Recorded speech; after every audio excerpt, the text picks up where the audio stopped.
మీరు పని చేస్తున్నారా, నిద్రపోతున్నారా నాకు తెలియదు. వచ్చినా కూడా కళ్ళు మూసుకున్నారా, ఐ డోంట్ నో. బట్ ఇది నేను ఇప్పుడు బయట పెడతా ఉన్నా. ఆల్రెడీ గోదావరి బనకచెర్లకు సిడబ్ల్యూసిలో అత్యంత కీలకమైన అనుమతి రానే వచ్చింది, ఇచ్చేసింది కేంద్ర ప్రభుత్వం. ఇది అంతర్రాష్ట్రీయ మామ్లే. చెర్లైన పోలవరం నల్లమల సాగర్ అయినా ఒకటే, గవే నీళ్లు, గదే సోర్సు, పోలవరంకి వెళ్ళి తీసుకుపోతారు.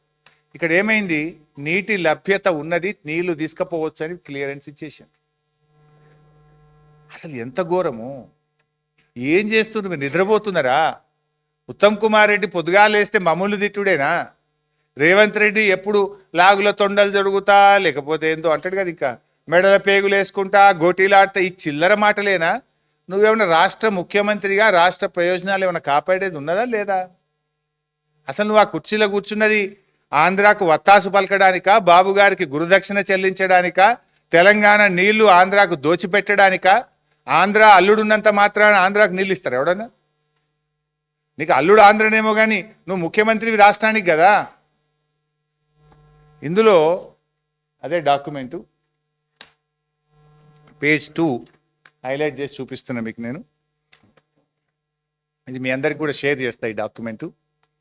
State government has used the discharge data of Godavari at Polavaram site for the period from 1980-81 to 2020-23. Based on this discharge data, the state government has assessed the availability of flood water as under.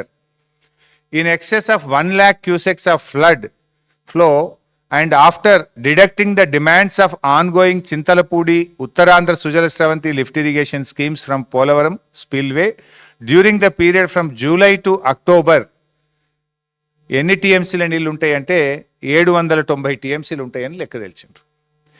In excess of 3 lakh cusecs of flow during July to August and 1 lakh cusecs of flow during September to October,